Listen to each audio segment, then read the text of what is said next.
Hello student, good morning. हम blood पढ़ रहे थे और ब्लड में हमने उसका इंट्रोडक्शन पढ़ा, उसके बाद में उसका कंपोजिशन पढ़ा। कंपोजिशन में हमने प्लाज्मा पढ़ा और ब्लड कॉर्पोसल्स पढ़ी। फिर अगले वीडियो में हमने ब्लड कॉर्पोसल्स को स्टडी किया और उसमें 3 टाइप्स ऑफ ब्लड कॉर्पोसल्स को हमने देखा, जिसमें हमने देखा कि जो ब्लड कॉर्पोसल्स हैं वो 3 टाइप की हो रही थी। एक आपने आरबीसी यानी लाल रक्त कणिकाएं, दूसरी आपने डब्ल्यूबीसी यानी श्वेत रक्त कणिकाएं और तीसरी आपने बिंबाणु। 3 तरह की जो है रक्त कणिकाएं आपने देखी थी। उसमें आरबीसी को हमने डिटेल में पढ़ लिया है पिछली वीडियो में। आज हम क्या करते हैं, वाइट ब्लड कॉर्पोसल्स यानी second type of blood corpuscles को देखते हैं। और जिस तरह से हमने आरबीसी को एक अदर नाम से जाना था,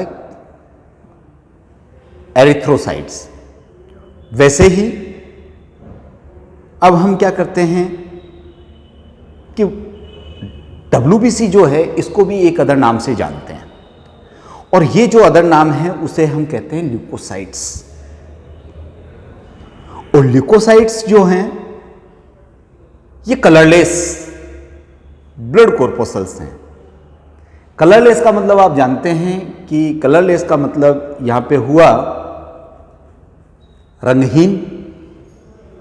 और जो रंगहीन तरह की रक्त कणिकाएं हैं उन्हें हम डब्ल्यूबीसी कहते हैं। और डब्ल्यूबीसी क्यों कहते हैं? क्योंकि ये लैक ऑफ हीमोग्लोबिन होती है। क्या होती है भाई?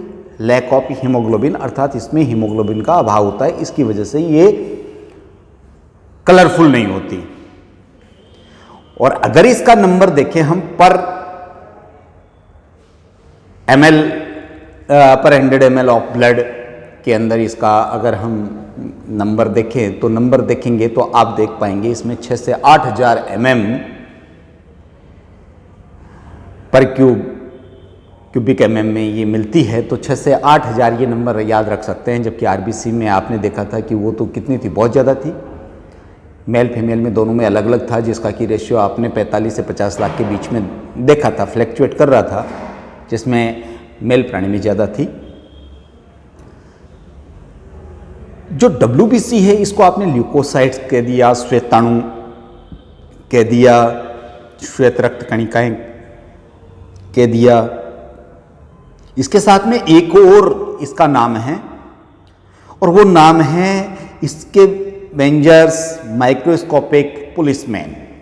अर्थात सूक्ष्मदर्शी एक ऐसा पुलिसमैन है जो कि सफाई का काम करता है, प्रोटेक्शन का काम करता है, इनगल्फ का काम करता है। आउटर जो एंटीजेंस होते हैं जो बॉडी के अंदर एंटर कर जाते हैं, उन को मारने का, उनको मैं कहूँ कि फैगोसाइटिक इन नेचर जो ब्लड कॉर्पोसल्स होगी वो कौन होगी? वाइट ब्लड कॉर्पोसल्स होगी। तो ये इसका इंट्रोडक्शन हुआ डब्ल्यूबीसी का। अब हम देखते हैं डब्ल्यूबीसी के बारे में जो अगली बात है कि डब्ल्यूबीसी जो है वो कितने प्रकार की होती है और किस बेस के ऊपर इनको हम कैटेगराइज करते हैं, या वो कौन से पैरामीटर हैं जिनके आधार पर हम श्वेत रक्त कणिकाओं के प्रकार पढ़ते हैं। क्योंकि आपने आरबीसी का तो कोई प्रकार नहीं पढ़ा, बस केवल उसकी स्टेज पढ़ी आपने, इमेच्योर और मैच्योर स्टेज। तो जो डब्ल्यूबीसी हैं उनको हम 5 तरीके से स्टडी करेंगे, या मैं कहूँ कि 5 types of WBC study in this video. तो इनका क्लासिफिकेशन का लेवल अगर आप देखोगे तो आप देख पाओगे, देखिए, classified according to the presence of granules and staining characteristic of their cytoplasm। इसका मतलब आप समझ सकते हैं कि जो WBC है उनका प्रकार इस आधार पे किया गया है कि जो उनका कोशिका द्रव्य है उस कोशिका द्रव्य के अंदर कणिकाएं उपस्थित हैं या नहीं हैं।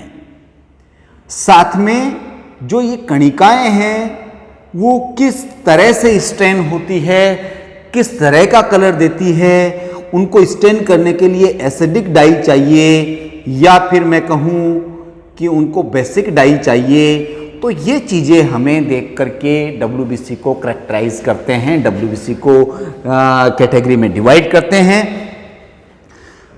तो ये इसका बेस हुआ, यानी दो चीज़ें आपको देखनी है, एक उसमें साइटोप्लाज्म में जो कणिकाएं हैं वो प्रेजेंट है या एब्सेंट है, दूसरा वो स्टेन किस तरह से होती हैं, मैं कहूँ एसिडिक डाई से होती है या फिर बेसिक डाई से होती है या दोनों से ही हो सकती है।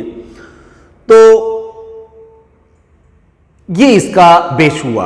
अब leukocytes appears brightly coloured in stained preparations, they have a nuclei and are generally larger in size than RBC। हाँ, इसका मतलब ये समझिए आप कि जो ल्यूकोसाइट्स होती है WBC होती है, ये जो WBC है इनके अंदर न्यूक्लियस होता है, जबकि RBC क्या थी, न्यूक्लियसलेस थी, अतः या मैं कहूँ कि विदाउट न्यूक्लियस ब्लड कॉर्पोसल्स जो थी वो RBC थी। और जबकि इसमें हम देख पा रहे हैं क्या कि जो ल्यूकोसाइट्स हैं उनके अंदर न्यूक्लियस प्रेजेंट है और जो ग्रेन्यूल्स हैं होंगे या नहीं होंगे उसके बेस पे हम इसको डिवाइड करेंगे।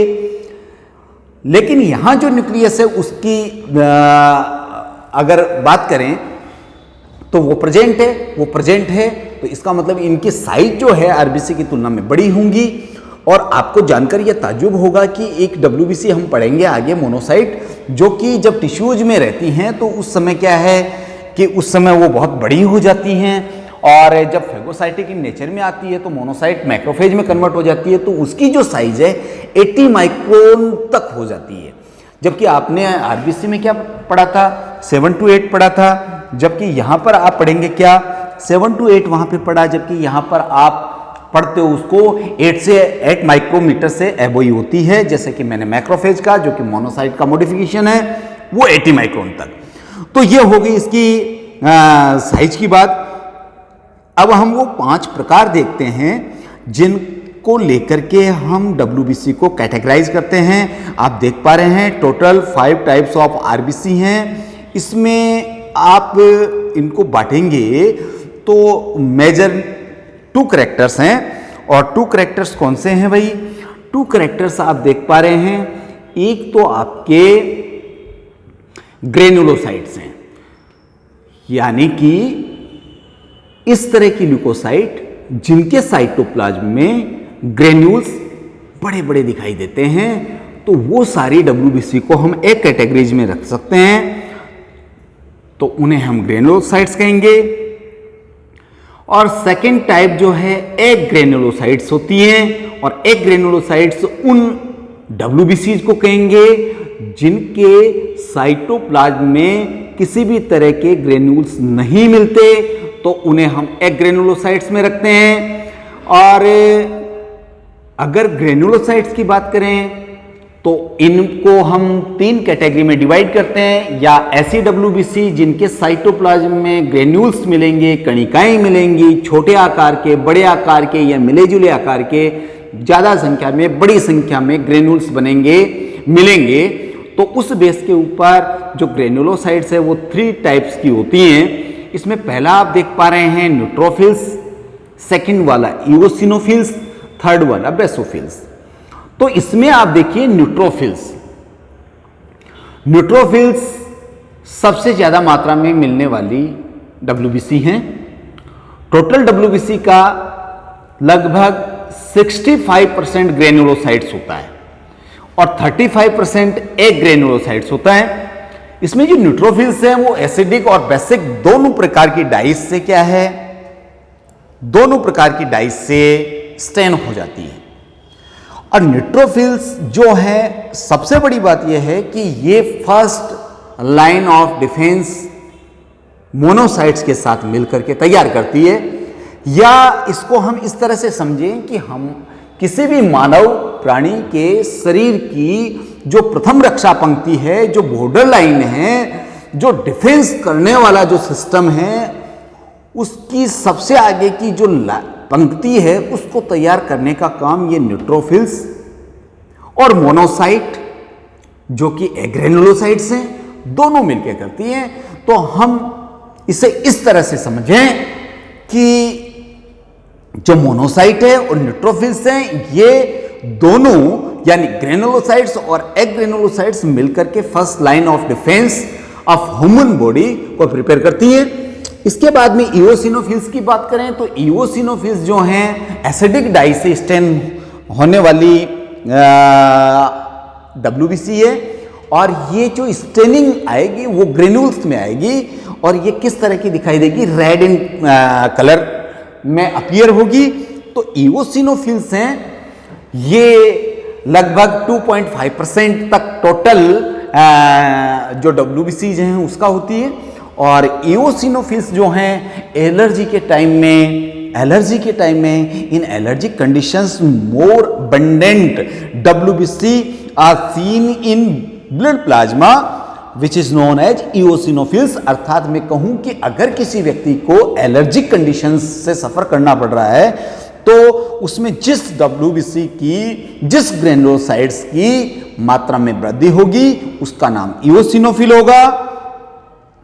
और अगर हम बात करें थर्ड वाले की जिसका नाम है बेसोफिल्स, और ये जो बेसोफिल्स हैं ये बेसिक डाई से स्टेनिंग होने वाले ग्रेन्यूल्स जो कि साइटोप्लाज्म में प्रेजेंट होंगे WBC में, तो वो बेसोफिल्स होंगे, और ये बहुत कम मात्रा में 0.5% to 1% तक ये मिलती है टोटल WBC का। और जो बेसोफिल्स हैं ये एंटी हिस्टामिनिक, और मैं कहूँ कि इससे 3 तरह के सब्सटेंसेस सिक्रीट होते हैं, और वो कौन से होते हैं? वो होते हैं साहब आपके हिस्टामिन हो गया, हिपेरिन हो गया और सेरोटोनिन हो गया। इनको सिक्रीट करने का और ट्रांसपोर्ट करने का काम जो है बेसोफिल्स करेगी।